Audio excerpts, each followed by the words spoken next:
Adelante, hermanito. Bendito Padre Celestial, gracias te damos primeramente por permitirnos estar una vez más en este estudio para alimentarnos de tu palabra, Señor.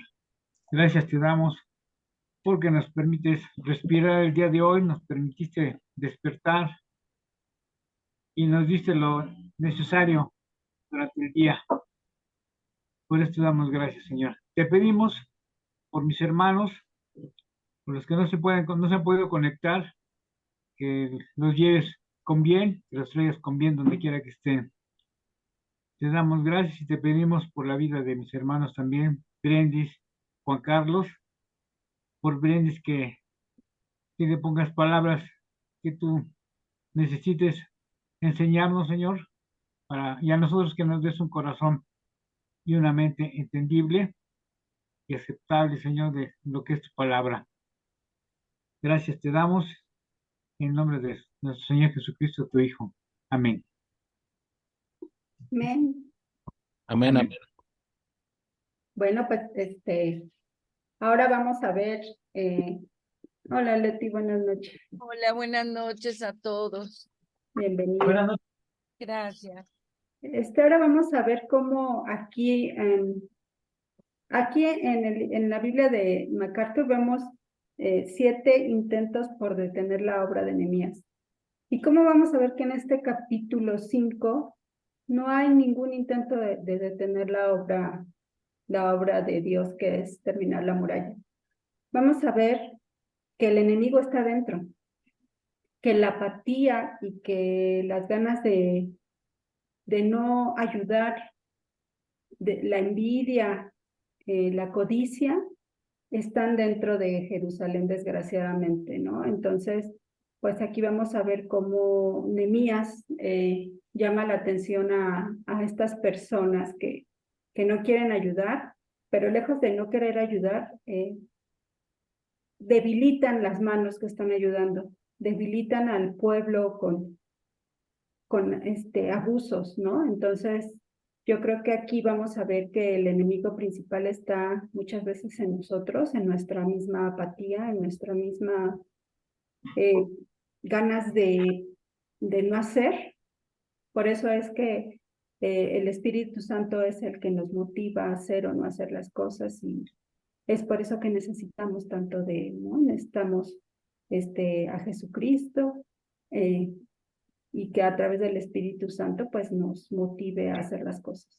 Entonces, bueno, vamos a empezar y vamos a ver quiénes son los enemigos internos que tiene Jerusalén para seguir la obra, ¿no? O sea, esto no la detenía, como les comenté, esta situación no detenía la obra, sin embargo, sí cortaba muchas alas, ¿no? Cortaba muchas intenciones de las personas, porque para que se siguieran con la obra de Dios, que eran las murallas, pues tenían que dejar muchas veces de hacer sus cosas, de hacer sus tareas, en este caso su trabajo para poder comer, para poder sobrevivir, para seguir con sus tierras.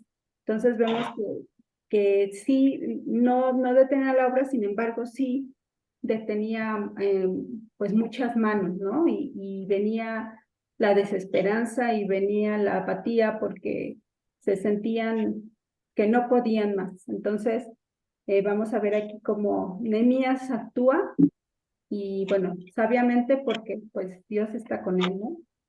Y vemos que qué es lo que les va a hacer, qué es lo que les va a decir, y van a ver que este capítulo está también bien interesante.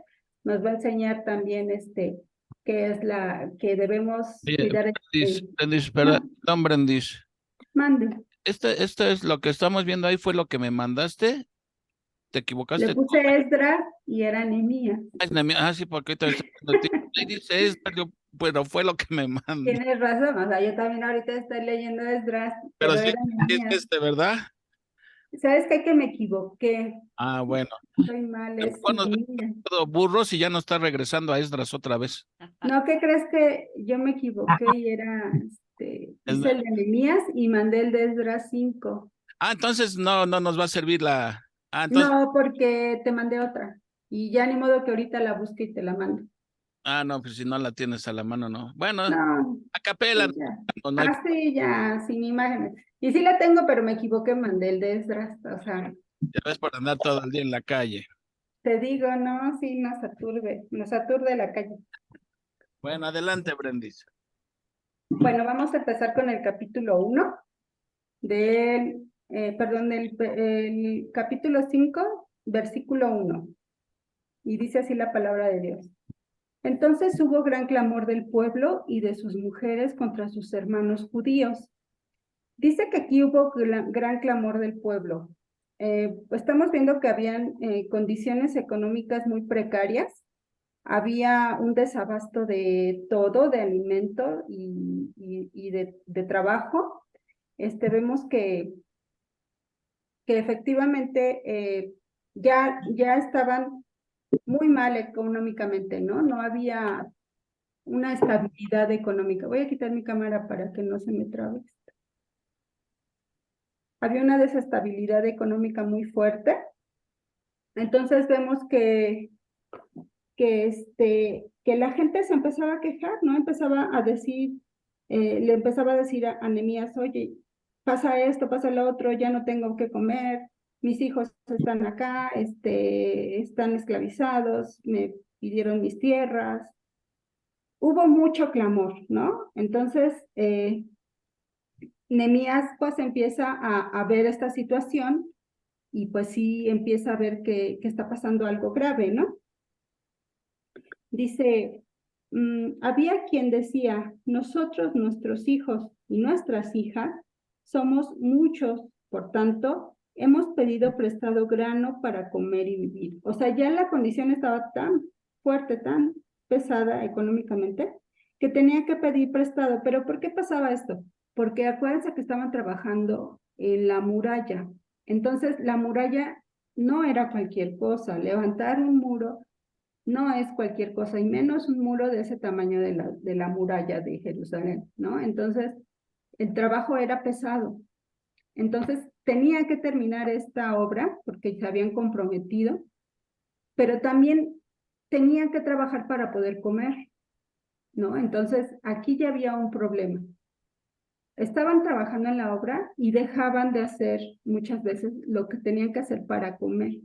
Ahí no hubo una organización de parte de ellos, por querer tener esa urgencia de terminar la obra.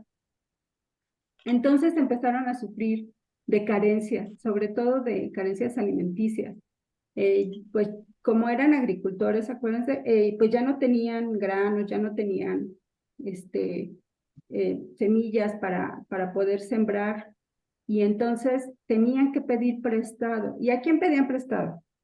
O sea, realmente acuérdense que aquí habían los grandes, los nobles, que le decían aquí, que la Biblia dice los grandes, que son los nobles y los oficiales. Ellos no trabajaban, entonces ellos seguían enriqueciéndose. A ellos les tenían que pedir prestado. ¿Para qué? Para poder comer, ¿no? Pero vamos a ver cómo estas personas abusaban físicamente de los judíos que sí trabajaban en la muralla, ¿no? En levantar los muros. Entonces dice, y había quienes decían, hemos empeñado nuestras tierras, nuestras viñas y nuestras casas para comprar grano a causa del hambre.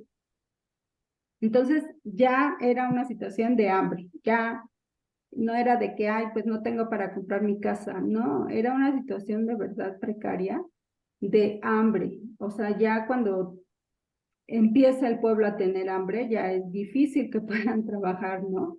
¿Por qué? Pues porque necesitan del alimento físico.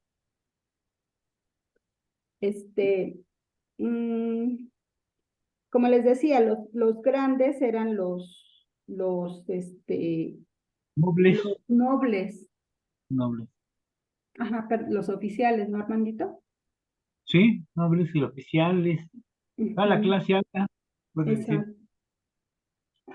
Entonces ya el pueblo se empezaba a sentir fatigado con el trabajo duro, ¿no? Porque realmente ya ellos ya los acosaban, ya eran sus enemigos. Entonces, vemos que empezaban a empobrecerse y a carecer de cosas necesarias, ¿no? Ya no tenían dinero para poder, ni siquiera tenían dinero para poder pagar los tributos al rey persa, ¿no? Entonces, pues tenían que pedir prestado para poder cumplir con todas sus necesidades. Porque acuérdense que eran una provincia y que ellos estaban bajo el dominio persa y que tenían que pagar un tributo, un tipo de impuesto que los persas les pedían para que los siguieran protegiendo, por decirlo de esta manera, ¿no? Entonces, estamos viendo aquí una situación muy fuerte, estamos viendo muchas quejas por parte del pueblo y estamos viendo cómo la gente empezaba a abusar de ellos, de los judíos. Los ricos eran los que abusaban de ellos, ¿no? Entonces, vamos a ver qué es lo que los obligaban a hacer. Aparte de vender sus tierras, aparte de pedir prestado, ¿qué más es lo que les obligaban a hacer?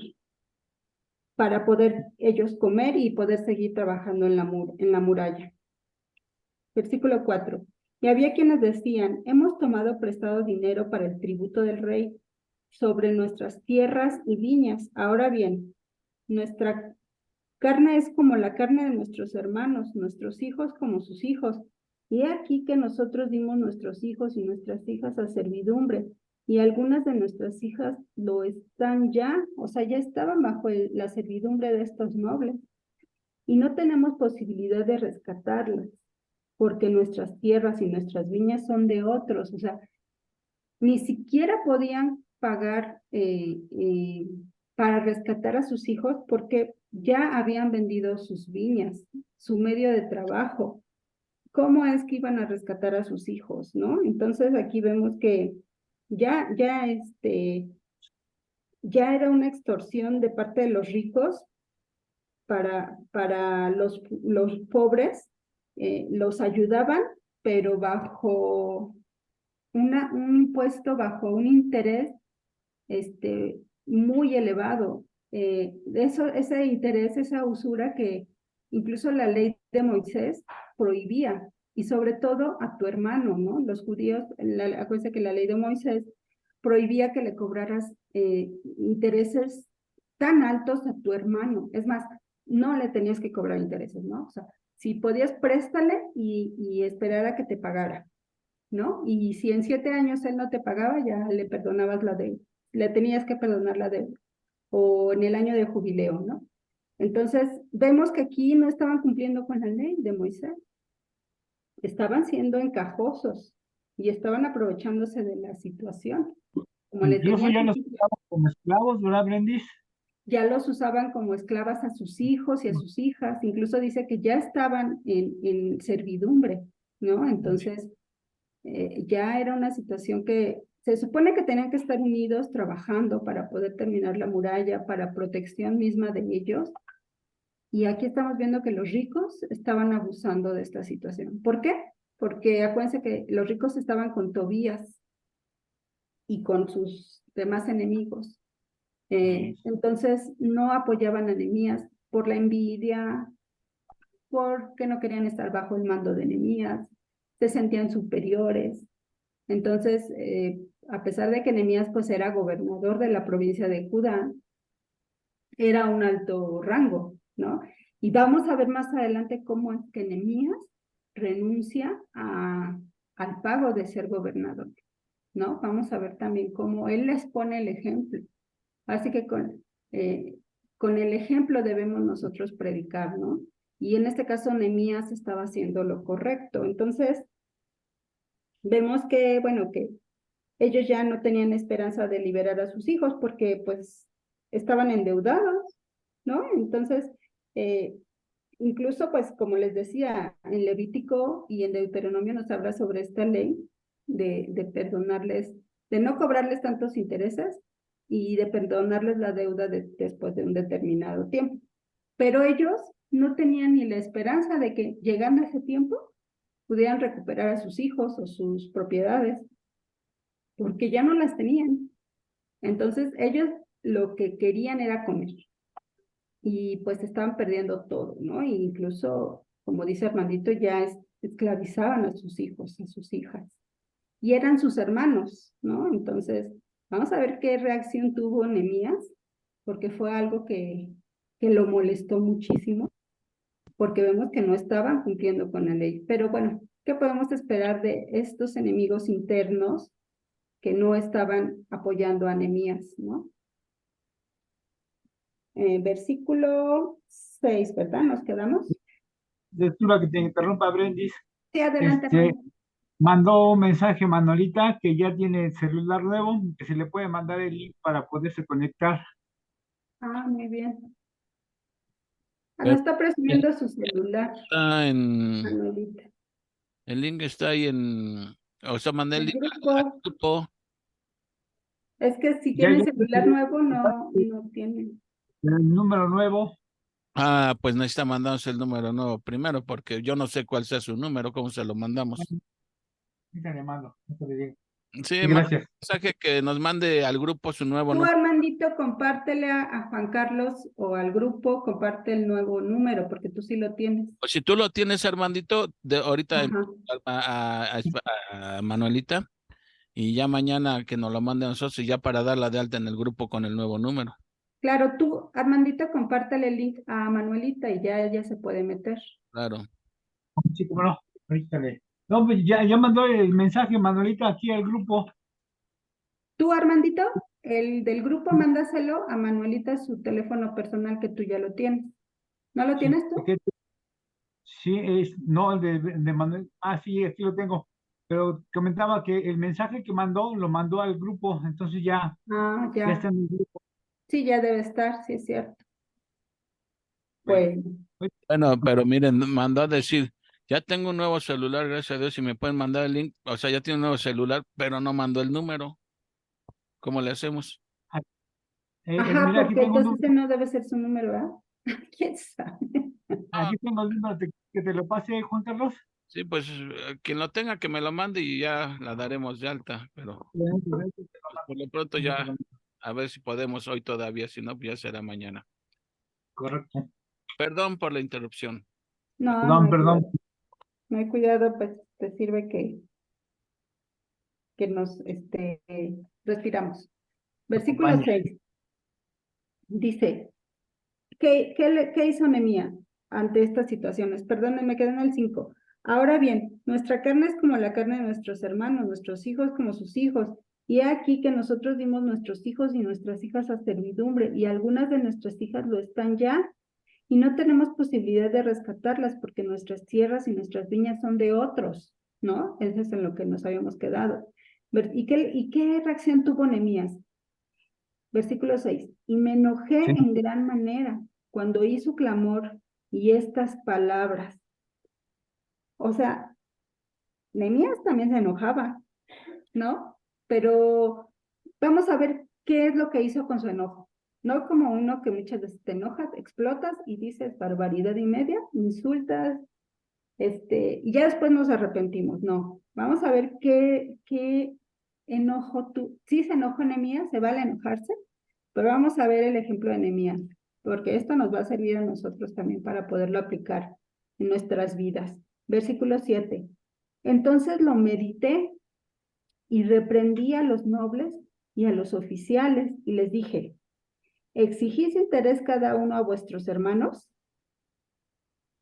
Acuérdense que no estaba permitido exigirles intereses a sus hermanos. Podían exigirles intereses a los extranjeros, a los comerciantes, porque sabían que ellos se dedicaban a eso precisamente. Entonces ganaban para poder pagar esos intereses. Pero a tu hermano, incluso a un indigente, si tú le ibas a prestar a un indigente, ya lo debías de considerar como un donativo, porque no se lo ibas a cobrar definitivamente. Entonces, vemos que los nobles y los oficiales estaban abusando de la situación que estaban viviendo sus hermanos, ¿no? Entonces, ¿qué es lo que vemos en la actualidad? Pasa exactamente lo mismo, ¿no? Tú pides un préstamo y te cobran el triple, si es posible, hasta cuádruple, ¿no? ¿Por qué? Porque a eso se dedican estas empresas que prestan dinero, son usureras, ¿no? Y esto es lo que estaba pasando en este tiempo de Nehemías, estaba pasando esto, pero eran sus hermanos y la ley no les permitía que abusaran de ellos, ¿no? Entonces, Nehemías les dice, exigís intereses cada uno a vuestros hermanos y convoqué contra ellos una gran asamblea. Y les dije, nosotros, según nuestras posibilidades, rescatamos a nuestros hermanos judíos que habían sido vendidos a las naciones. Y vosotros vendéis aún a vuestros hermanos y serán vendidos a nosotros. O sea, todavía dices, entre nosotros nos estamos destruyendo como hermanos, si estamos buscando un bienestar, ¿no? Como ahorita recordé el sionismo. No sé si han hablado de esta figura, de este movimiento ideológico, de cierta manera, de los judíos. El sionismo era esto, ¿no? Buscaban ya tener una nación, ya buscaban tener un estado para ellos, para recuperar su identidad, tener una tierra en donde vivir, porque acuérdense que ellos vagaban, no tenían dónde vivir, la diáspora, ¿no? Cuando tuvieron que salir de su país porque lo que pasó en el año 70, en fin, estaban dispersos por todo el mundo. Y entonces ellos buscaban, siempre acuérdense que desde el Antiguo Testamento, Daniel, todos los profetas siempre oraban hacia Sión, hacia la nación, hacia Jerusalén, ¿no? Entonces el sionismo trataba de eso, de recuperar sus tierras. Pero ¿qué tenían que hacer? Tenían que estar unidos, tenían que ayudarse mutuamente porque había muchos ricos judíos por todo el mundo. Pues estos ricos judíos son los que hicieron este movimiento para poder rescatar a su pueblo. Pero obviamente tenían que poner dinero, tenían que ayudarlos y eran los ricos. Entonces, aquí estamos viendo todo lo contrario, ¿no? Estamos viendo que lejos de que se ayudaran, fueran una unidad y se apoyaran mutuamente, ¿qué estaban haciendo? Se estaban dividiendo, estaban abusando, estaban siendo usureros, estaban esclavizando. Entonces, estamos viendo que aquí no existía eso por parte de los ricos, ¿no? Porque acuérdense que los pobres o la clase media, pues ayudaron y apoyaron, pero llegó el momento en que ya no tenían dinero para seguir o construyendo la muralla o tener que ir a trabajar, porque como ya habían vendido sus tierras, ya habían vendido a sus hijos, ya habían pedido prestado, incluso no pagaban tributo porque ya no tenían dinero para comer, pues ya no tenían la esperanza de recuperarlos, ¿no? Sí, Armandito. No, nada, Luis. Ok. Entonces, ¿qué hicieron estos nobles y oficiales? O sea, se les cayó la cara de vergüenza, ¿no creen? Realmente ellos han de haber bajado la cabeza y han de haber dicho, ya nos cayeron en la movida, ya nos van a regañar, ya se enteró Nehemías y pues va a haber consecuencias, ¿no? ¿Y qué hicieron estos nobles? Callaron, pues no tuvieron que responder. Y Nehemías dijo, no es bueno lo que hacéis. No andaréis en el temor de nuestro Dios para no ser oprobio de las naciones enemigas nuestras. O sea que ellos no tenían temor de Dios, no tenían temor incluso Nehemías cuando ayudaba a la gente, cuando les daba de su dinero, incluso no les cobraba, él decía, por temor a Dios, por amor a mi hermano, por cumplir la ley que Dios le dio a Moisés. Entonces, aquí les está diciendo, ¿ustedes no tienen miedo de Dios? ¿No tienen miedo de su ira? ¿Cuántas veces sí es un Dios de misericordia, de bondad, de gracia, pero también es un Dios de ira? ¿No le tienen miedo? si han visto tantas cosas que ha hecho, o sea, han sido testigos de tantas cosas.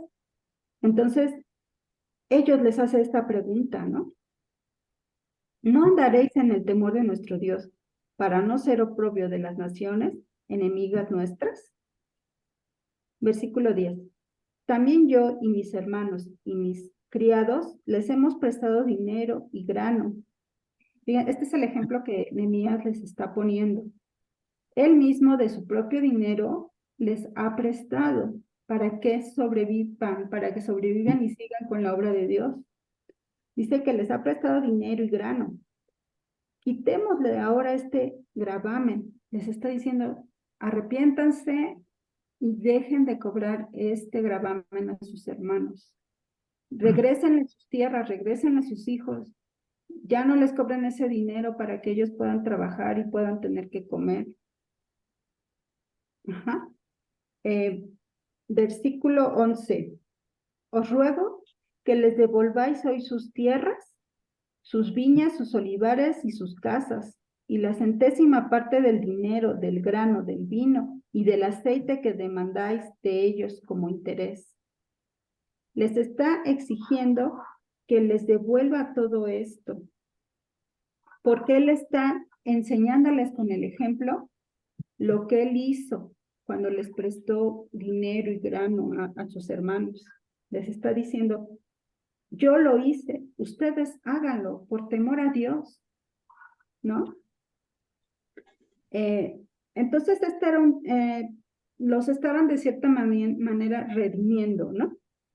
De este mal que les habían hecho. Haciendo esto que Nehemías les pedía que los redimieran y que no les cobraran esa usura tan grande de sus propiedades y que les habían confiscado, ¿no? Que se las devolvieran, incluso los préstamos, que no les cobraban ese impuesto tan grande. Estamos viendo que Nehemías predicaba con el ejemplo y que estos nobles, cuando los reprendió Nehemías, callaron. ¿Por qué callaron? Porque sabían que estaban equivocados, sabían que estaban mal, sabían que estaban haciéndole daño a sus propios hermanos. Entonces ellos callaron, se quedaron así calladitos, dijeron mejor ya no decimos nada porque Nehemías tiene razón. Y alguien vino y nos dijo, estás mal y tienes que redimir a estas personas, ¿no? Versículo 12. Y dijeron, lo devolveremos y nada les demandaremos. Haremos así como tú dices. Entonces convoqué a los sacerdotes y les hice jurar que harían conforme a esto. O sea, delante de los sacerdotes. En esta gran asamblea que Nehemías convocó, se tocaron todos estos puntos importantes. A ver, están equivocados los nobles en esta situación. Tienen que redimir a sus hermanos judíos, tienen que devolverles sus tierras, sus hijos, lo que les prestaron, para que ellos puedan trabajar y tengan que comer. En esta junta aparte, llamó a los sacerdotes para que ellos fueran testigos de esta promesa que estaban haciendo ante Nehemías. Entonces, Nehemías era muy inteligente porque podían haber dicho, sí, vamos a cumplir, Nehemías, pero ya dando la vuelta se olvidaban de la situación. No, a ver, vamos a hacer un acuerdo, ¿no? Aquí va a haber un acuerdo entre partes, a lo mejor algo escrito, no sé, pero vamos a hacerlo ante los sacerdotes para que ellos sean testigos de su juramento, de que ustedes están diciendo que van a cumplir lo que aquí están prometiendo, ¿no? Que era la condonación de sus préstamos y a restaurar las propiedades y los intereses, incluyendo la liberación de sus esclavos, que eran sus hijos y sus hijas. Estos procedimientos quedaron formalmente consumados, comprometiéndose las personas solemnemente en juramento ante los sacerdotes, ¿no? Entonces, vemos que este es un compromiso y tenían que ser fieles a este compromiso porque estaba siendo ante los sacerdotes y, bueno, ellos acuérdense que eran pues una autoridad religiosa, ¿no? Entonces, estamos viendo que en esta asamblea se tocaron todos estos puntos importantes y que tenían que cumplirlos. No nada más era de palabras, sino era un acuerdo entre ambas partes, que tenían que cumplirlo para que pues, los judíos volvieran a tener sus tierras y con qué trabajar realmente. Entonces, versículo 13. Esta me gusta mucho porque Nehemías siempre fue muy paciente, muy ecuánime, pero vemos que también se enojó. Vemos que también tuvo enojo y sin embargo dentro de su enojo no explotó, perdón, lo meditó y pudo establecer todos estos puntos para llegar a este acuerdo y que los nobles lo cumplieran fielmente, ¿no? Porque era un compromiso. Pero vamos a ver qué más les dijo Nehemías para que estos nobles no se echaran para atrás. Versículo 13. Además, sacudí mi vestido y dije, así sacuda Dios de su casa y de su trabajo a todo hombre que no cumpliere con esto. Y así sea sacudido y vacío. Y respondió toda la congregación, amén. Y alabaron a Jehová, y el pueblo hizo conforme a esto. ¿Qué significaba esto de sacudir el vestido? Bueno, pues aquí la comentario de MacArthur dice que este era un rito de maldición celebrado por Nehemías, que era el gobernador, acuérdense, de la provincia de Judea. Y esto invocaba la ira de Dios, sobre todo aquel que no cumpliere su compromiso de condonar las deudas. El pueblo estuvo de acuerdo e hicieron como habían prometido. Entonces vemos que aquí Nehemías aplicó lo que les comentaba, la ira de Dios. Así como Dios es misericordioso, lleno de gracia, tiene una ira y cuidado es caer en las manos del Dios vivo, ¿no? Como dice la palabra. Entonces, los nobles pues sabían, o sea, realmente conocían la ley, ¿no? Entonces, sabían que Dios podía hacer esto y más. Y no porque Nehemías haya sacudido el vestido, esto simplemente era un rito. Más bien era porque ellos sabían que Dios todo lo veía y sabía que Dios no puede ser burlado. Entonces, cuando Nehemías hizo este rito, pues recordaron los nobles que Dios puede sacudirte de esta manera. Así es que es mejor no provocar la ira de Dios, no caer en sus manos, porque es peor que las plagas, es peor que incluso la muerte. Entonces, estos nobles aprendieron esta lección porque Nehemías sabía, él era experto en estas cosas, en hablar con la gente, en llegar a acuerdos, era un organizador, un administrador, en fin, era un buen líder. Entonces, él hizo recapacitar a estos nobles y efectivamente cumplieron, ¿no? Ellos cumplieron con el acuerdo que habían hecho en esta asamblea. ¿Quieren hacer algún comentario? Sí, Brendis, bueno, aquí vemos la inteligencia de Nehemías, porque sabes que cuando uno lo convocan y piden la opinión y hacen comprometer, por ejemplo, Nehemías que hizo comprometer al pueblo y el pueblo respondió, bueno, a los nobles más bien, sí, sí, sí lo vamos a hacer a tu manera, lo vamos a hacer como Dios dice. Eran palabras que se las podía llevar el viento. Entonces lo que hizo Nehemías fue comprometerlos delante de los sacerdotes, prácticamente como si se firmara un pacto, y además les, precisamente les habló de la ira de Dios, como tú mencionas, al sacudir los vestidos, su vestido, que en caso de que no cumplieran con el compromiso, pues cuidado con la ira de Dios, porque, como dices tú, al Dios celestial no se le puede mentir, él lo ve todo y lo sabe todo, y cuidado si fallaban, pues les podía el peor de lo que estaban, ¿no? Les podía quitar o les podía caer una maldición. Prácticamente era una especie de maldición, más Sí, bien yo lo veo así, porque pues podían quitarle todos sus bienes y podían quedar en la ruina, peor que a la gente con la que estaban explotando. Entonces, de esa manera, Nehemías los hizo comprometerse para que no se echaran para atrás. Y de esa manera, pues, rescatar a- de la pobreza a todos los que habían explotado, todo el pueblo, a todos los trabajadores que estaban, porque prácticamente todos estaban trabajando en el muro. Sí, exactamente.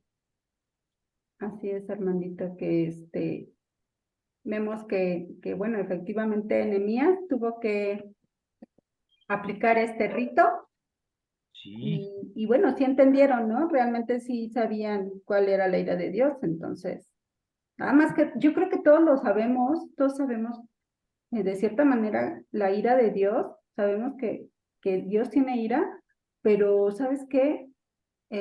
Hacemos como que no lo desconocemos. Ay, al fin no lo sé, no pasa nada. Pero, pero yo creo todos en nuestro entendimiento, de alguna manera, sabemos que existe este Dios grande, fuerte y temible, como dijo Nehemías, y sabemos que cuidado en caer en sus manos, ¿no? Entonces, eh, incluso gente inconversa, incluso gente que no conoce de Dios, ha escuchado de Él. O sea, yo creo que todo ser humano en algún momento de nuestra vida hemos escuchado de Dios y yo creo sí le tenemos temor a Dios, solamente que nos hacemos de la vista gorda y pensamos que no pasa nada, pero sí pasa y va a pasar, ¿no? Entonces es mejor conocer las escrituras, conocer qué es lo que Dios nos está diciendo para que al rato no digamos, no, es que yo no sabía esto, es que me cayó de sorpresa. No, no, no. Aquí está todo plasmado y si uno quiere seguir en la ignorancia, es una decisión de uno. Pero, pero realmente sabemos que existe este Dios único, verdadero, vivo y que es todopoderoso. Entonces, este, ojalá todos entendamos esta situación para que podamos ser obedientes a Dios, ¿no? Amén, sí, sí. Sí, nada, también. más iba a comentar que, perdón, Armandito, adelante. No, adelante. Este, No, nada más iba a comentar referente a ese, pues a ese rito, a esa costumbre, ¿no? También en el Nuevo Testamento, también cuando llegaban a una ciudad los apóstoles y a dar el evangelio, a hablar de Cristo, pues también dice la escritura que donde los rechacen, donde no quieran escuchar, que también sacudan sus sandalias, ¿no? Como diciendo, bueno, ya hicimos lo correcto, están ustedes en las manos de Dios, ¿no? Entonces, pues también puede ser una semejanza, ¿no? A Sí, ver, bueno, exactamente. ahorita respecto a lo que están diciendo, el proverbio dice, el principio de la sabiduría es que el temor, temor. ¿no? Pero el Salmo 24:1, no, perdón, el 14:1 dice, no hay Dios, dice el necio en su corazón. Hay gente que no tiene temor de Dios. Mira, para el incrédulo es más fácil negar la existencia de Dios. ¿Por qué? Porque sabe que si él dice que no hay Dios, no es responsable moralmente delante de nadie y puede ser concebido un papalote. Pero cuando alguien tiene temor de Dios, sabe que existe un Dios, sabe que existe un juicio y ese temor al juicio de Dios debe de llevarlo al temor de Dios. Y cuando hay temor de Dios, después de que el temor de Dios, como lo marca la Biblia, ya no hay nada que temer, porque el temor de Dios nos lleva a clamar a Él misericordia. Y cuando Dios extiende su misericordia y su gracia hacia el pecador, ya no hay nada que temer. Entonces, tristemente, hoy en día hay gente que no tiene temor de Dios. Y eso lo explica por qué el mundo está como está. No hay temor de Dios. ¿Sí? Si no hay temor de Dios, no creen que va a haber algún día un juicio, como la Biblia dice, algún día todos tendremos que dar cuentas a aquel delante del cual todas las cosas son desnudas, ¿no? Pero la gente prefiere negarlo. Entonces, pues, así está tristemente el mundo, pero bueno, ya al final haremos algunos comentarios. Adelante, Brendis. Sí, así es, Juan Carlos. Pero bueno, sigamos. Versículo 14 dice, también desde el día que me mandó el rey que fuese gobernador de ellos en la tierra de Judá, desde el año 20 del rey Artajerjes hasta el año 32, 12 años, hasta el año 32, 12 años, ni yo ni mis hermanos comimos el pan del gobernador. Fíjate, aquí Nehemías, está haciendo referencia de cuando en el año 20 de Artajerjes, que lo mandó a Jerusalén, lo mandó como gobernador. Entonces, Nehemías está diciendo que él no cobraba como gobernador porque sabía que eso era tributo que tenía que dar su pueblo a Persia. Entonces, él rehusó a hacerlo. Realmente Nehemías llegó siendo riquísimo a Judea, a Jerusalén. Él llegó siendo un hombre rico. Por todo el tiempo que trabajó con el rey siendo copero, llegó a juntar una gran fortuna. Entonces, cuando él se va a Jerusalén, sí se va como gobernador, pero no se va con los privilegios de un gobernador. Él se va como parte del pueblo para ayudar al pueblo. Y no abusa porque sus antecesores, los anteriores gobernadores, ellos cobraban como gobernadores y cobraban muy bien. Entonces, ¿qué pasaba? Pues que el pueblo tenía que trabajar doble, triple para poder pagar el tributo al rey y así a su vez el rey pague al gobernador. Entonces, Nehemías renunció a este privilegio, ¿no? Y es lo que él está diciendo. Aún yo, viniendo como gobernadora a Jerusalén, yo no estoy cobrando como gobernador. Al contrario, ¿no? Vamos a ver que lejos de que él cobrara como gobernador para que su pueblo tuviera este gravamen, ¿qué es lo que él hacía, no? Versículo 15. Pero los primeros gobernadores que fueron antes de mí abrumaron al pueblo y tomaron de ellos por el pan y por el vino más de 40 siclos de plata, y aún sus criados se enseñoreaban del pueblo. Pero yo no hice así, a causa del temor de Dios. Fíjense aquí cómo Nehemías está haciendo nuevamente referencia al temor de Dios, ¿no? O sea, no estamos, o sea, Nehemías le está diciendo, no estamos ante un Dios de bronce, de madera, estamos ante un Dios vivo. Entonces, realmente Nehemías tenía temor de Dios y como dice Juan Carlos, el Salmo, el principio de la sabiduría es el temor a Jehová. Nehemías era muy sabio porque él tenía temor de Dios y él sabía que ese era el principio que le daba su sabiduría, ¿no? Entonces, vemos que él les está diciendo que los anteriores gobernadores cobraban muy bien y eso hacía que su pueblo pues sufriera estos gravámenes. Pero él no. Incluso sus criados, dicen, ¿no? O sea, no nada más el gobernador, sino los criados del gobernador se enseñoreaban del pueblo. Entonces vemos que también ellos abusaban. Fíjate, si la cabeza está mal, los criados estaban pésimos porque ellos se sentían con la misma autoridad del gobernador, porque el gobernador ni siquiera metía sus manos, ni siquiera sabía cómo estaba su pueblo. Pues lo que vemos en la actualidad. ¿Qué vemos en la actualidad? Los políticos, los gobernantes, que ellos dicen preocuparse por su pueblo, pero ni siquiera meten las manos por su pueblo. Al contrario, te cobran más impuestos. ¿Y qué es lo que pasa? Que te cobran más impuestos. Te quitan hasta casi el 50% de tu salario por los impuestos, porque tienen que pagar diputados, senadores, gobernadores, presidente, a los hijos del presidente. Entonces, es una situación que Nehemías estaba viendo, estaba contemplando, ¿no? Entonces dijo, yo no voy a abusar como mis antecesores lo hicieron con mi pueblo, porque yo tengo temor de Dios. Entonces, qué importante es que Nehemías esté hablándoles así a los nobles y al pueblo para que ellos tuvieran este conocimiento, ¿no? ¿Ibas a comentar algo, Armandito? No, como broma nada más digo, también hasta los líderes sindicales Ah, sí, vivían, todos. viven expensos del trabajador Sí, y se enriquecen y tienen grandes casas, grandes carros, muchos lujos.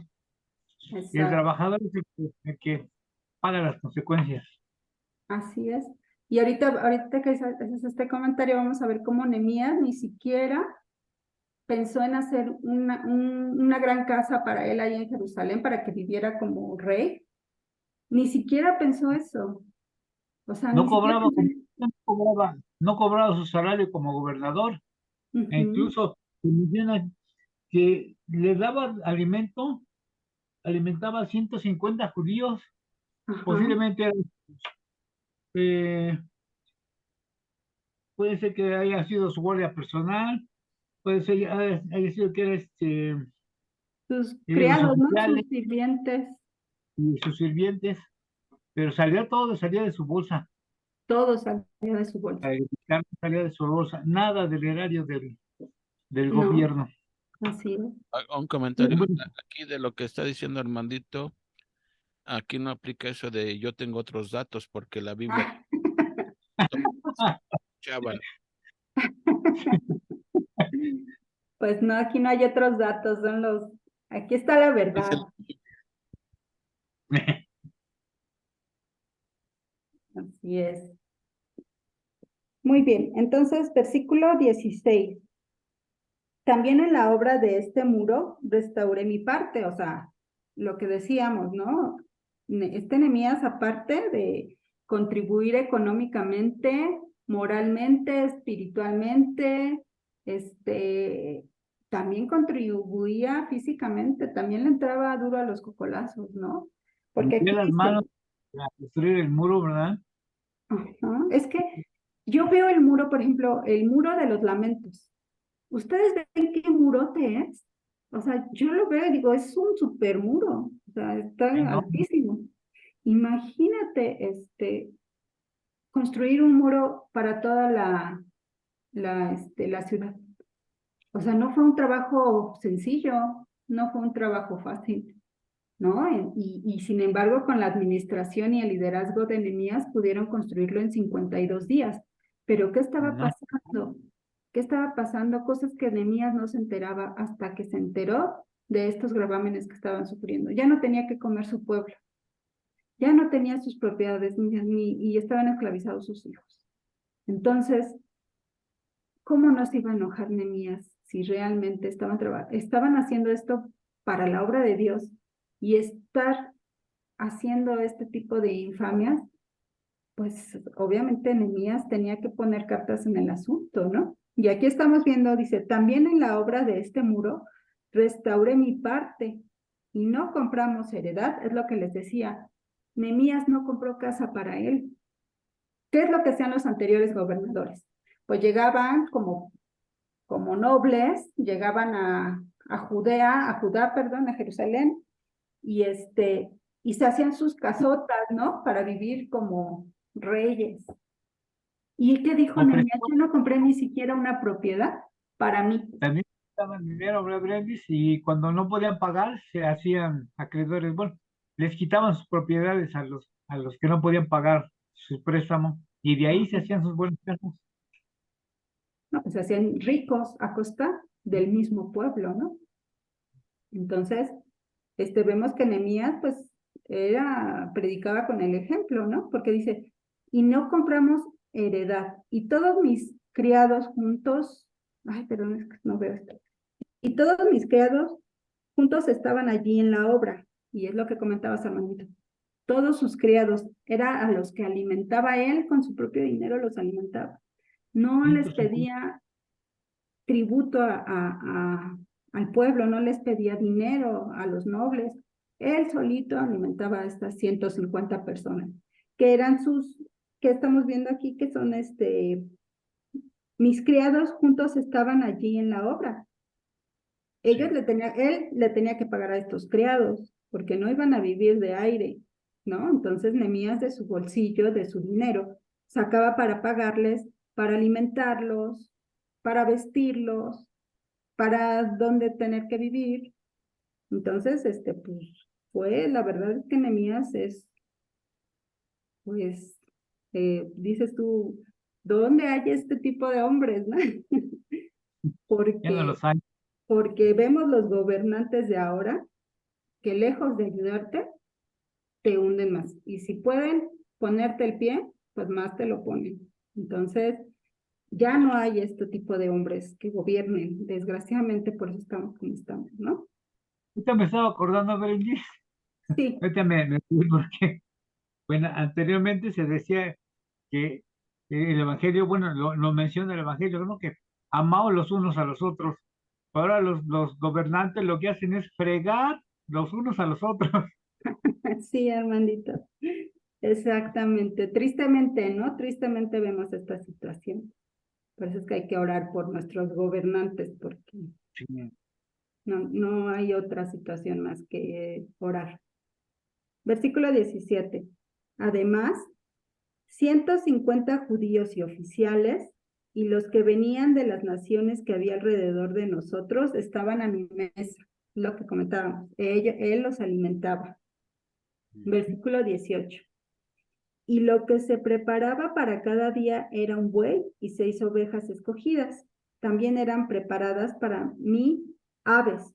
Y cada 10 días vino en toda abundancia. Y con todo esto nunca requerí el pan del gobernador, porque la servidumbre de este pueblo era grave. Es lo que les comentaba. Él nunca usó el dinero de gobernador para poder comprar todos estos alimentos y poder alimentar a estas 150 personas con sus criados. Él no usó no usó el dinero que como derecho le correspondía por ser el gobernador. O sea, digo, si lo vemos desde este punto de vista, él era gobernador y él tenía derecho a un sueldo. Sin embargo, él renunció para no hacerle más gravamen a su pueblo. Y como les decía, ya Nehemías llegó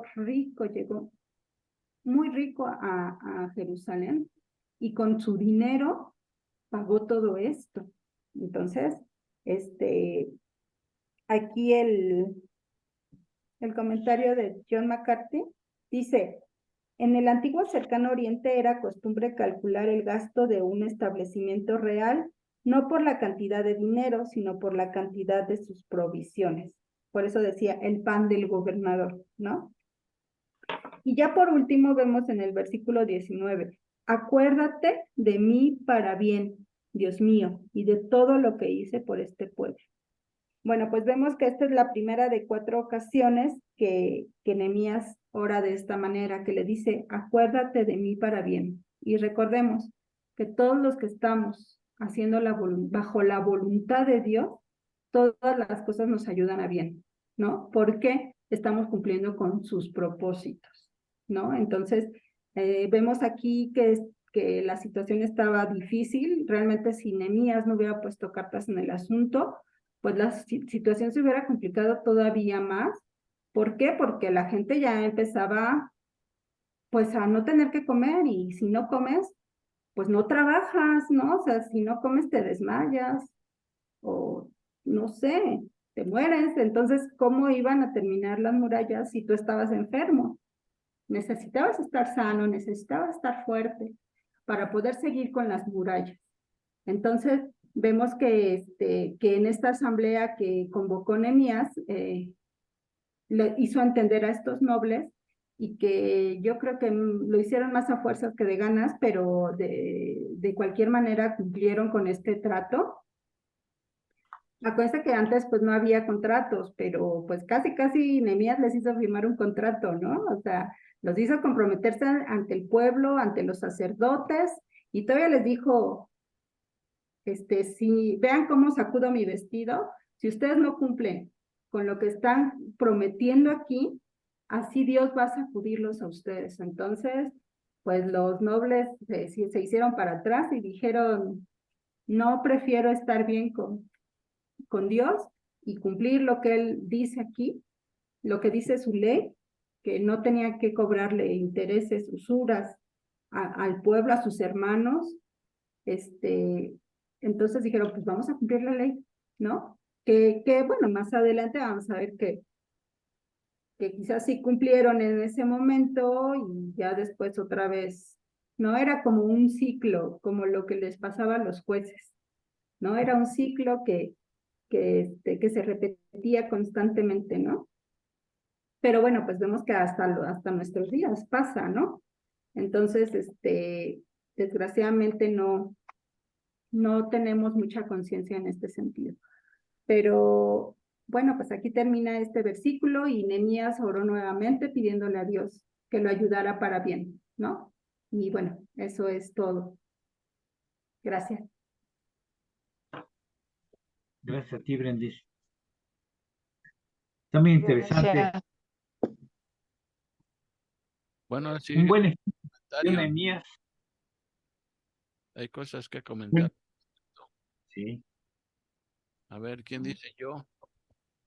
Bueno, pues primero agradecer gracias Brendita por todo lo que compartiste, ¿verdad? Realmente pues es un capítulo también importante porque habla acerca de que aún cuando vamos a empezar la obra de Dios o cuando estamos trabajando para la obra de Dios, pues hay ataques del enemigo, como lo tenía Nehemías, ¿no? De afuera, de inconversos, pero también había ataques internos, ¿no? Desde adentro. Y creo que era lo más doloroso, ¿no? Para Nehemías, que hubiera dentro del pueblo judío, personas que en lugar de ayudar a la obra de Dios, pues ponían el pie para que el pueblo estuviera sojuzgado, como decías tú, tuviera hambre, que aún ya hubiera vendido sus tierras, que sus hijos estuvieran en esclavitud, ¿no? Y como dices tú, así, ¿qué ánimo iban a tener de seguir trabajando, ¿no? Pero gracias a Dios que Nehemías pues estaba lleno del Espíritu Santo y Dios lo usaba grandemente para avivar precisamente al pueblo y también reprender a estos nobles que estaban abusando para con el pueblo. Entonces vemos que Nehemías era pues un avivador, era un motivador, era como decías tú, un organizador, era un líder realmente del cual tenemos que aprender mucho, ¿no? Ya vimos que aunque no seamos líderes, pero pues al menos podemos liderar a una persona, ¿no? Si eres mamá, si eres papá, ya lo habíamos comentado, si eres hermana, en fin. Entonces vemos que realmente aquí Nehemías estaba cumpliendo un papel muy importante para la obra de Dios, ¿no?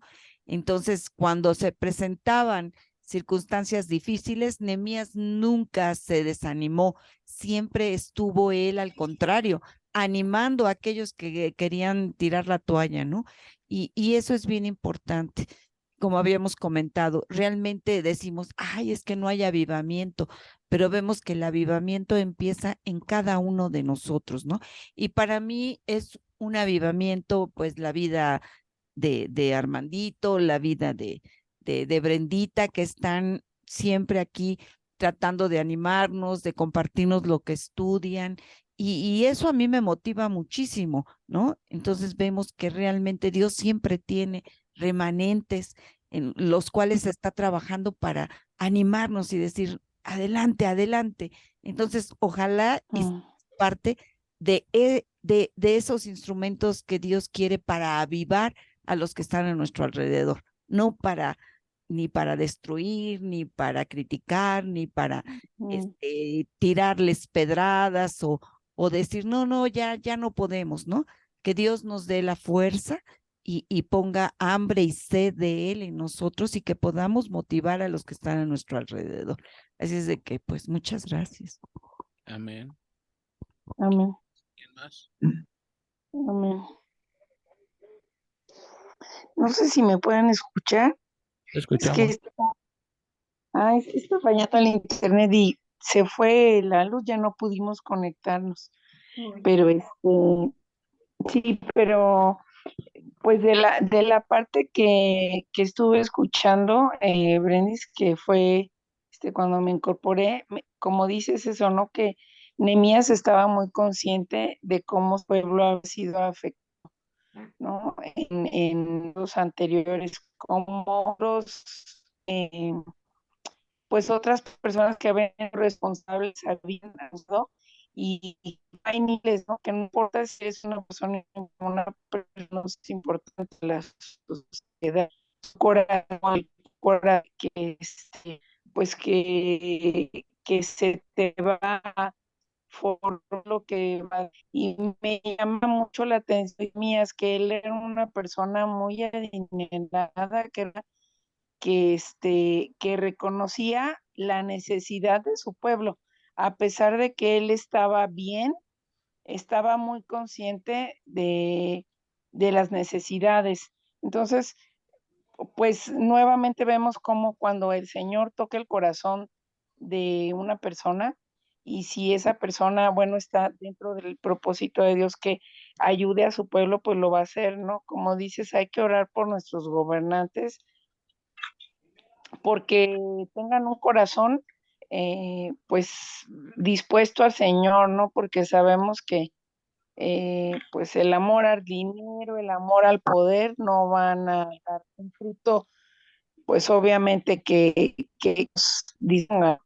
Entonces, pues la importancia de que un líder, como tú dices, de un líder puede estar en la casa, ¿no? También, entonces empezar desde nuestro hogar a poder fomentar esa, pues esa empatía y ese amor que Dios ha mostrado para con nosotros, ¿no?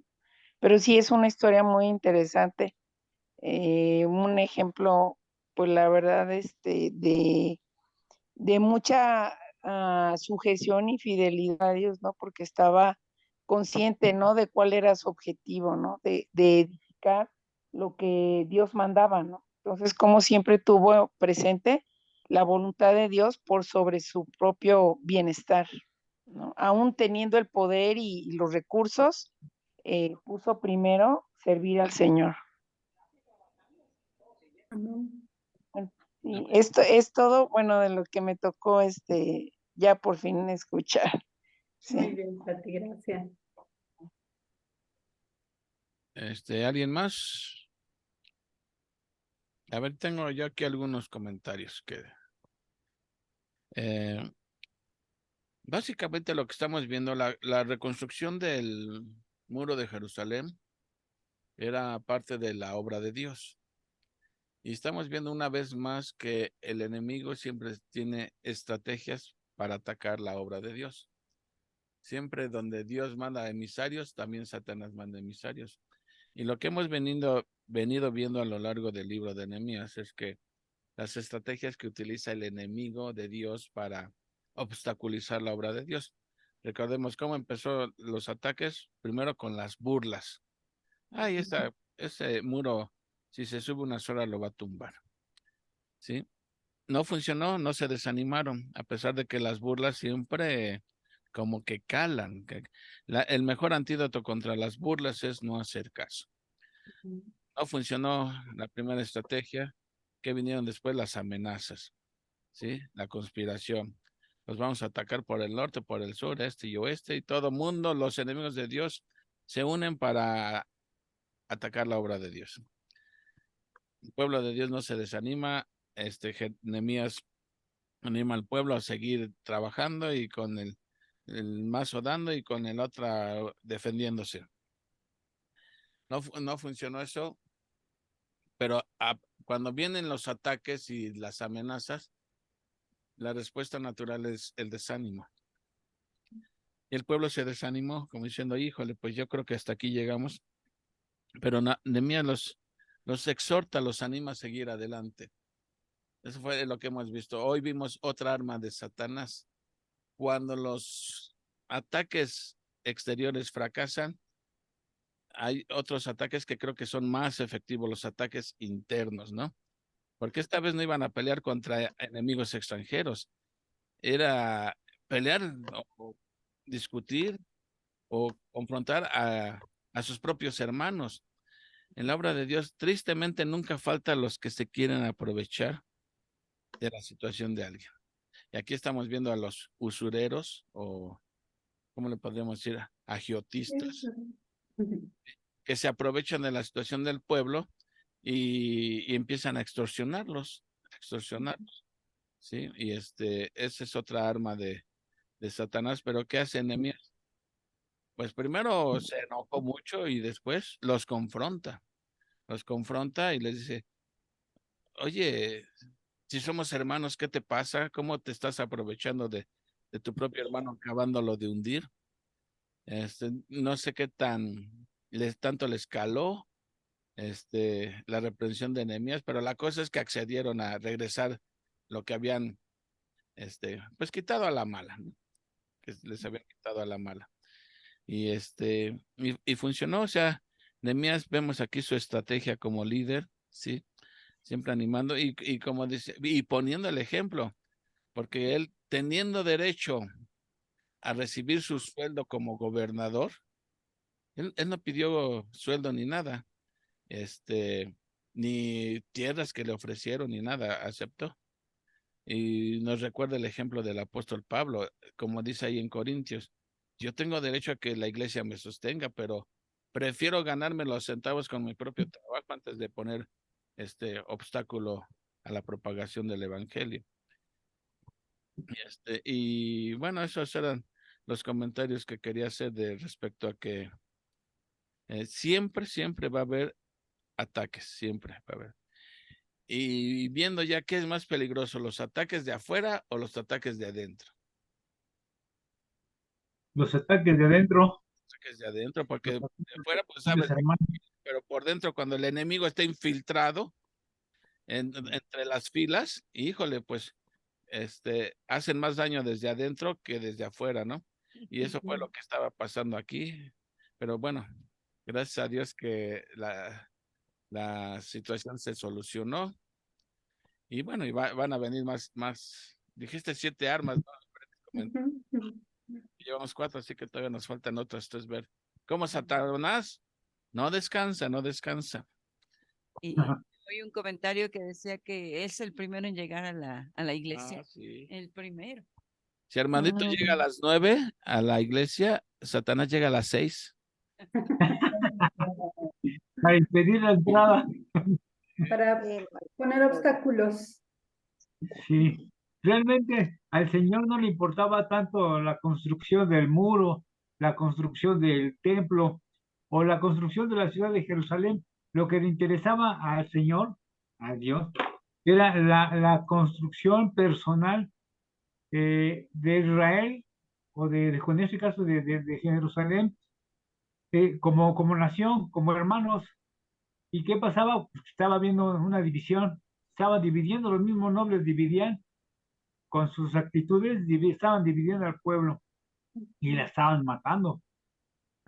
Prácticamente querían exterminar a los pocos judíos, al poco remanente que había por ahí, pero gracias al liderazgo de Nehemías se pudo cumplir eh, cabalmente pues no las órdenes, sino el propósito de Dios de unir a la nación. Y vemos que Nehemías siempre se enfrentó con problemas desde que llegó, tanto externos y los más difíciles, los internos, con la propia nación de Jerusalén, bueno, de los judíos. A ver, ahora Pero una pregunta. ¿La construcción del muro ocasionó este tipo de egoísmo de algunos judíos? ¿Fue la construcción por sí misma la que ocasionó que estos judíos se vieran egoístas, usureros, agiotistas? No, era la envidia, ¿no? Envidia. Pues no fue la construcción del muro la causa, simplemente la construcción del muro reveló lo que hay en sus corazones.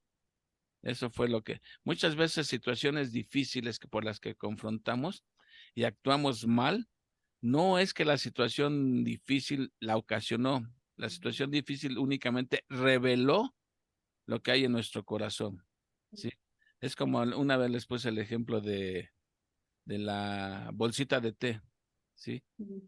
Cuando la metes en agua hirviendo, hágase cuenta, el agua hirviendo son las presiones de la vida, las tensiones. Entonces tú metes la bolsita de té y lo que hace el agua hirviendo es sacar lo que hay dentro de la bolsita de té. Bueno, así cuando estamos nosotros sumergidos en tantos problemas, situaciones difíciles, eso no es lo que no ocasiona nuestro pecado, únicamente revela lo que hay dentro de nuestro corazón, ¿sí? Y muchas veces Dios, bueno, no que las produzca, pero si las permite o las provoque, no sé, es para que nosotros nos demos cuenta de realmente lo que hay en nuestro corazón. ¿Sí me explico? O sea, a veces pensamos que, uy, somos súper espirituales y cuando viene una prueba, algo duro, sale a flote No, realmente Se ahí. derrumban los muros. Exactamente. exacto. Ahora, otra cosa que me llamó la atención es que Nehemías no solamente no reclamaba sueldo para él, sino hasta les pagaba el pipirín. ¿Se acuerdan? Mm, Él pagaba la comida y todo. Y me recuerdo, Incluso también prestaba dinero, pero sin cobrar intereses. Y si no lo podían pagar, bueno, No no hay sé. problema, no había problema con Nehemías, lo que no hacían los demás. Él ponía el ejemplo, siempre todo lo que proponía Nehemías o todo lo que llegaba a exigirles, en este caso a los nobles, lo hacía, pero ya poniendo el ejemplo, poniendo su ejemplo. Y él hacía todo lo contrario a como actuaban los nobles. a mí me recuerdo una vez cuando a alguien aquí entre los clientes le comenté que de los domingos predicaba la palabra de Dios y me dijo, ¿y a poco sí deja eso? Me dijo. Hasta esa mm, Pues ah, deja, era que uno es como las gallinas, siempre sale uno poniendo y hasta me dio la verdad. Y eso era lo que decía de mí, era como las gallinas, hasta salía poniendo. Ay, ahorita que están diciendo acerca de dar, pues vemos que el mayor ejemplo del dador, pues es Dios, ¿no? Que envió a su Hijo Jesús a morir en la cruz por nosotros pecadores y que Él nos ha dado. Si nos dio a su Hijo, ¿qué no nos dará?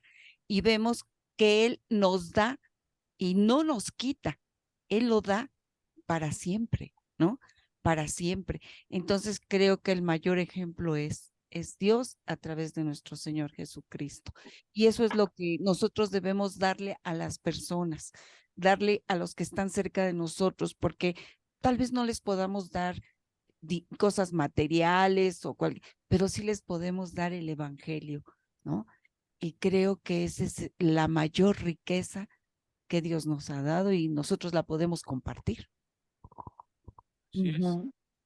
¿Alguien más? Bienvenida, Manuelita. Buenas noches. Bueno, bienvenida. aquí estoy yo, bueno, en lo que aprendo el canijo celular, que como Ay, no sí, man. está, ya es bien tarde. Bueno, pues aquí yo veo que Nehemías, pues, era fiel ante Dios. ¿Por qué? Pues porque Dios nos pide, ¿no? Que seamos fieles día a día, porque Él es lo que desea de nosotros. Pero bueno, no obedecemos. Aquí me viene esto de que Nehemías, a pesar de llegar a Jerusalén, pues muy rico por ser el copero del rey, no necesitó de un sueldo. Él pagaba todo, inclusive a sus criados, a sus 150 criados, más aparte a los que venían de otros pueblos, de sus alrededores. Él les pagaba, él les daba de comer y pues sí, qué bueno, ¿no? Para construir ese muro, porque pues si no comen, ¿cómo?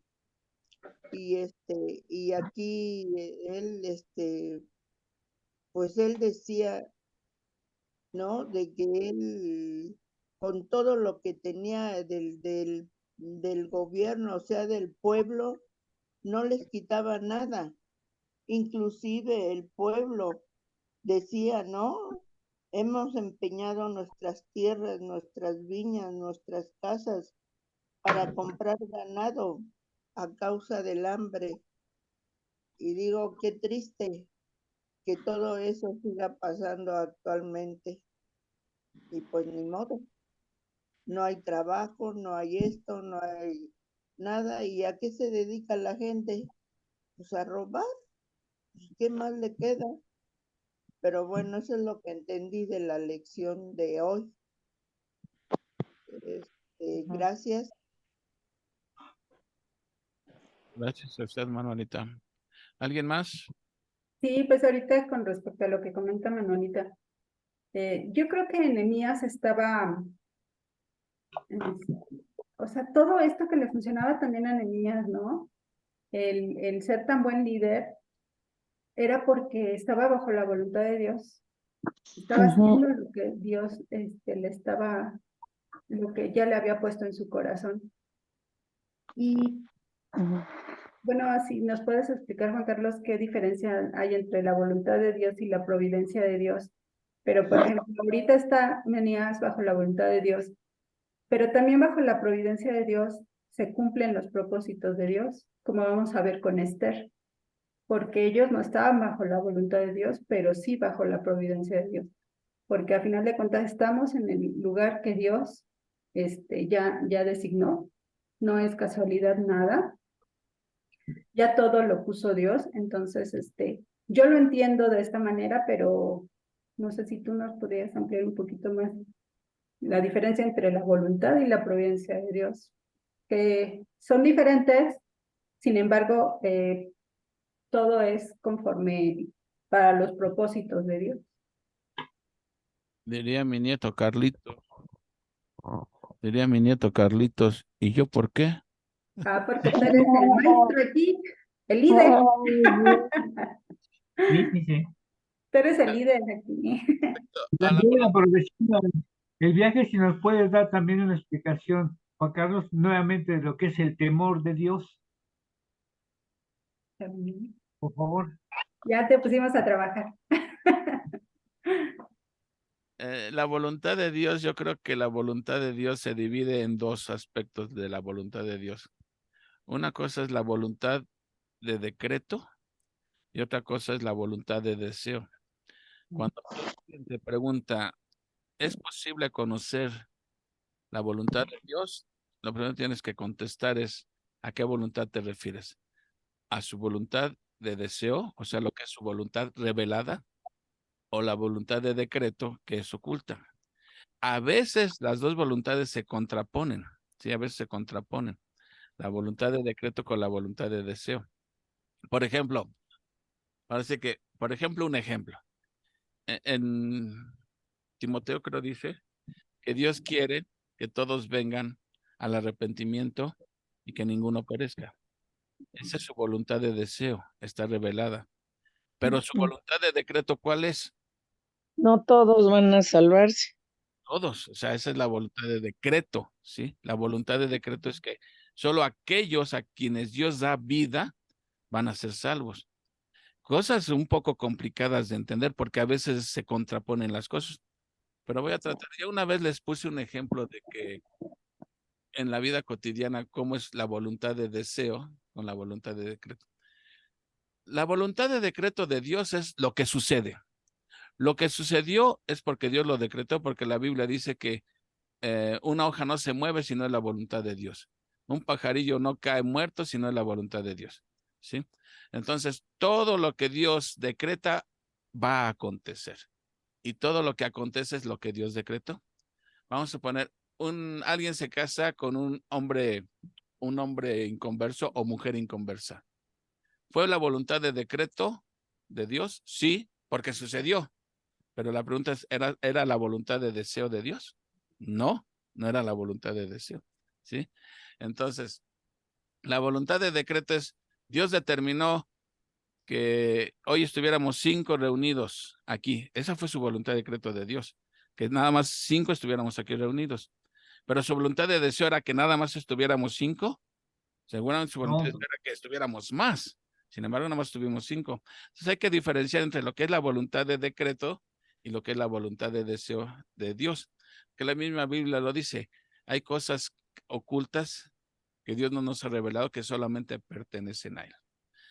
Por ejemplo, Dios decretó que su hijo muriera, su hijo Jesús muriera en la cruz, ¿sí? Pero era su voluntad de deseo. Seguramente que no, le dolió al padre ver a su hijo. Es más, creo que una vez les puse el ejemplo cuando yo a mi hijo Pepe, a mi Pepito hermoso, a los 3 meses de edad lo tuve que inyectar porque le dio salmonelos. A pesar de que Leti lo cuidaba, pero exageradamente, le dio salmonelos a los 3 meses. Y yo lo tuve que inyectar, ¿sí? Entonces yo tomé la decisión, lo tengo que inyectar porque es por su bien. Pero mi voluntad de deseo era que yo hubiera preferido poner mis pompotas y yo recibir el piquete en vez de él. Pero mi voluntad de decreto era que él la tenía que recibir. Entonces, ¿se dan cuenta cómo ves la voluntad de deseo y la voluntad de decreto se contraponen? A veces van alineadas, pero no siempre. Ahora, respecto a lo que preguntaba Armandito, no, y la otra era la providencia de Dios. Yo podría definir la providencia de Dios es el actuar de Dios tras bambalinas, tras bambalinas. Miren, por ejemplo, ustedes saben que el libro de Esther para nada menciona la palabra Dios. Chéquenselo. Bueno, ahora que lleguemos a Esther, van a ver que en los 12 capítulos de Esther no aparece para nada la palabra de Dios. La palabra Dios no aparece. En la Biblia católica sí, porque le añadieron creo que 13 y 14. Y ahí se aparece la palabra de Dios.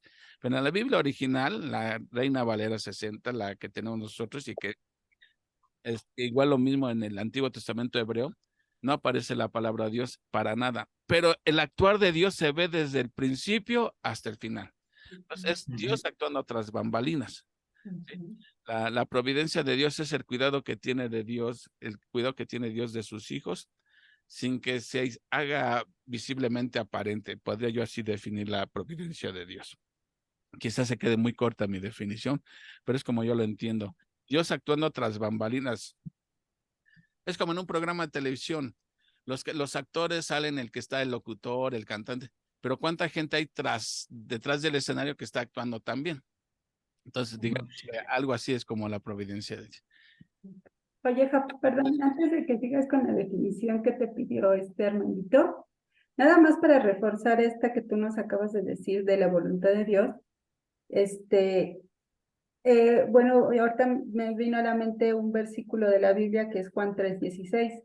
Dice, porque de tal manera amó Dios al mundo que ha dado a su Hijo unigénito para que todo aquel que en él cree no se pierda, mas tenga vida eterna.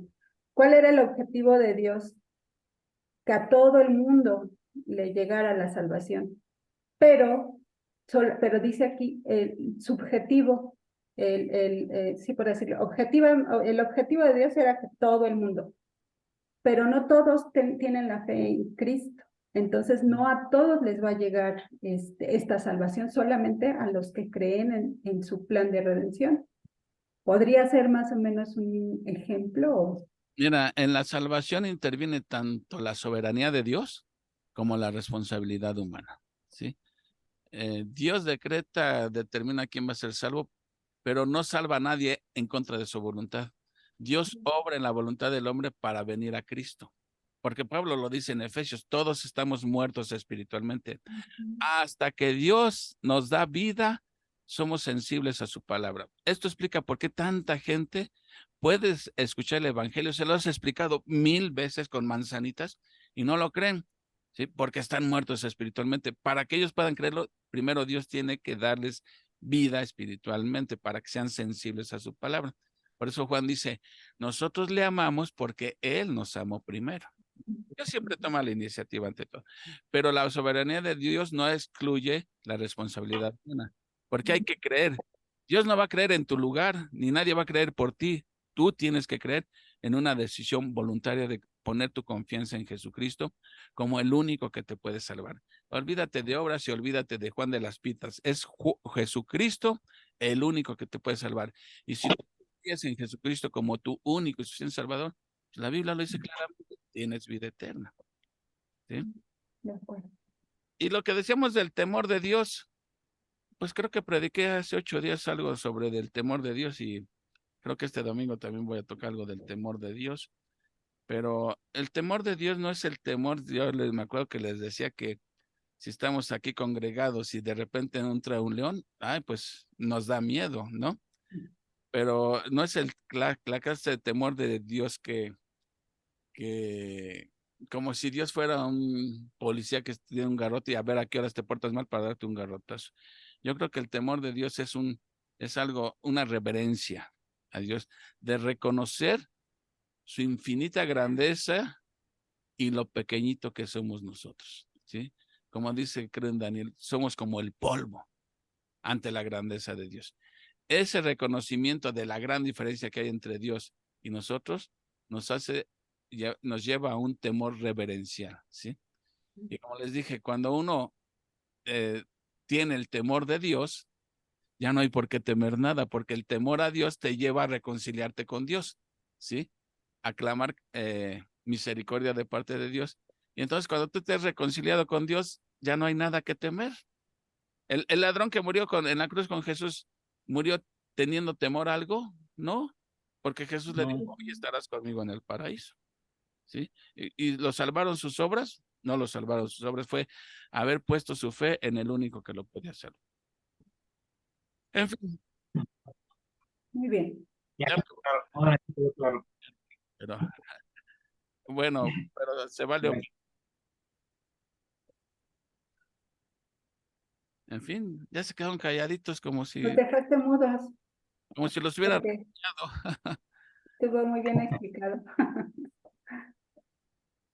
Miren, este domingo es un adelanto. Voy a predicar sobre 2 Corintios 6:14 al 7:1. Y 6:14 dice, no unáis en yugo desigual con los incrédulos.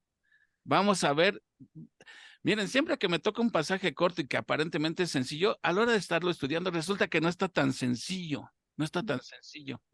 Así que si quieren ir calentando motores, lean el pasaje del 6:14 al 7:1, a ver de qué está hablando Pablo, porque siempre ese pasaje se utiliza para decir, no te debes casar con un incrédulo.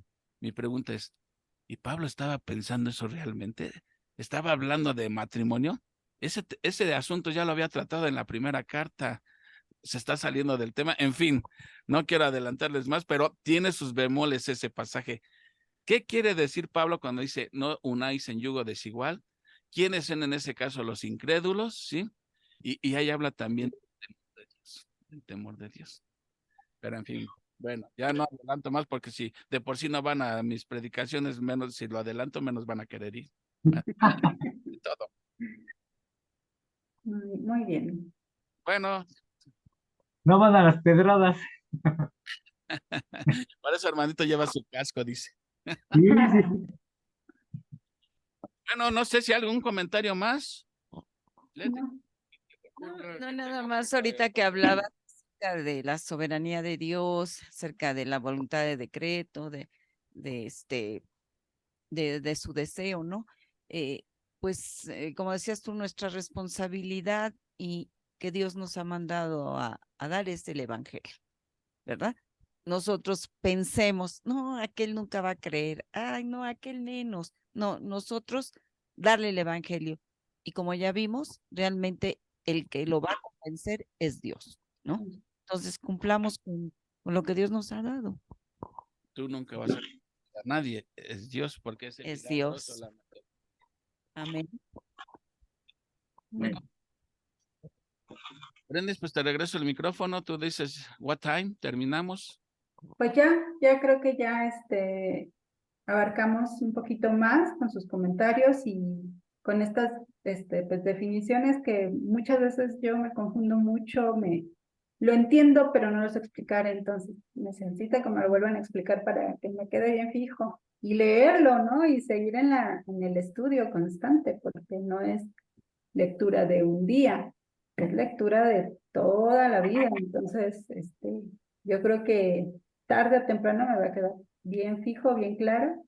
Y bueno, pues gracias a todos porque todos aportan cosas muy importantes que se nos quedan para que podamos aplicarlas en nuestra vida, para que podamos compartirlas.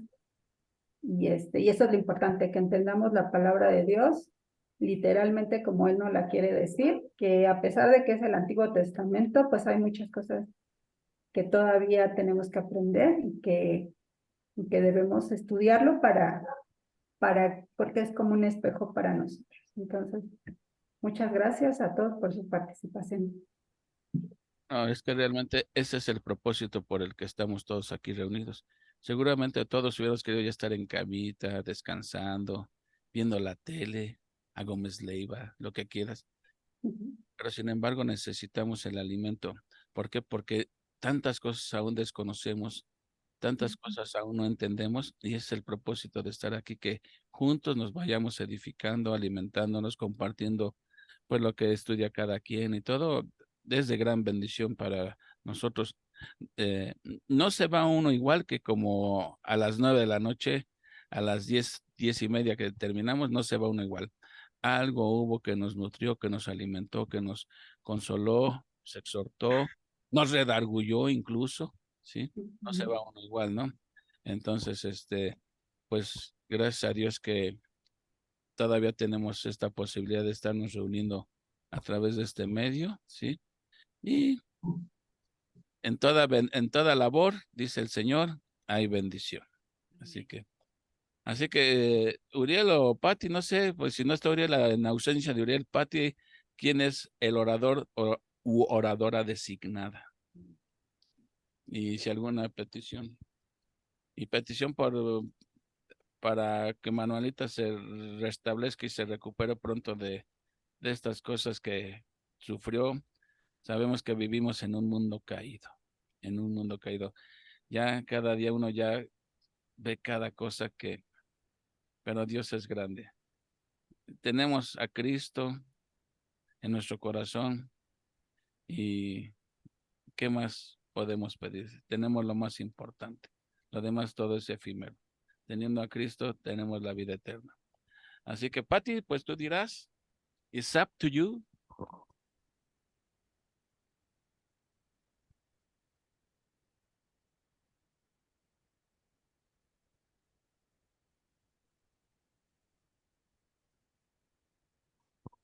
Pues creo que no. Leti, ¿puedes terminar en oración, por favor? Se le ha de haber ido la luz otra vez, ¿verdad? Bueno, pues vamos a dar gracias a Dios. Gracias, Señor. Gracias por este tiempo que hemos tenido juntos. Gracias, Padre mío, porque sabemos que, pues, a quién iremos si solamente tú tienes palabras de vida eterna que nos alimentan, nos nutren y que nunca, nunca regresa vacía tu palabra, Señor. Siempre hace mella en nosotros. Te pido, Padre, que, pues, esto que hemos aprendido esta noche lo llevemos a la práctica en nuestras vidas, que cada día crezcamos en el temor tuyo, Señor, para que podamos, Señor, pues tener confianza en todo lo que aprendemos acerca de tu palabra. Gracias, Señor, por la vida de Brenda, Señor, porque sabemos que dedica tiempo para el estudio de tu palabra. Bendice a su familia, bendice a su esposo, Señor, donde quiera que esté, bendice su trabajo, bendice a Brendita, Andreguita, Padre mío, que también tú les abras puertas y que pronto ellos puedan venir a tus pies, Señor. Gracias, Padre mío, por Armandito, Señor, también por su vida.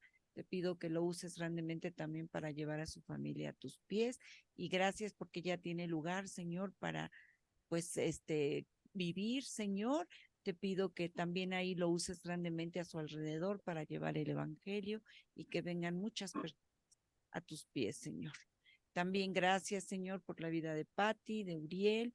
Padre mío, te pido que los bendigas, que cuides a Dani, que la traigas con bien, a Urielito, Padre mío, bendícelos grandemente, bendice también, Padre mío, a Manuelita, a su hijo, Padre mío, que pronto consiga trabajo, y también, Padre mío, protégelos de todo mal, Padre mío, aleja el mal de ellos, y que ellos, Padre mío, tengan pues ese gozo, ese ánimo, Padre mío, de saber que pues tú estás al cuidado de nosotros, Señor, y que ellos puedan pasar esta hoja, Padre mío, y seguir teniendo fe, confianza en que tú tienes cuidado de ellos, Padre, y de nosotros.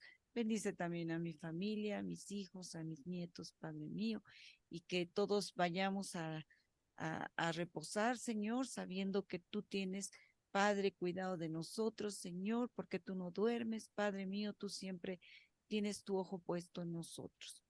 Ponemos nuestras vidas en tus manos y esta noche y agradeciéndote, Padre, por este tiempo. Padre, gracias en el nombre de Cristo Jesús. Amén. Amén. Amén. Nos vemos el próximo viernes. Vas tú, Armandito, porque Zambalat, Tobías y Gesén el árabe no Bueno. se van a dar por vencidos tan fácilmente. Ya nos No, vamos a ver ahora qué van a tramar. Pues muchas gracias a todos. Un abrazo para cada uno de ustedes. Gracias. Descansen. gracias. Buenas noches. Buenas noches. Dios les Descansen. Dios les bendiga. Next Friday. Bye. Descansen. Bye bye. Bye, bye. Hasta mañana.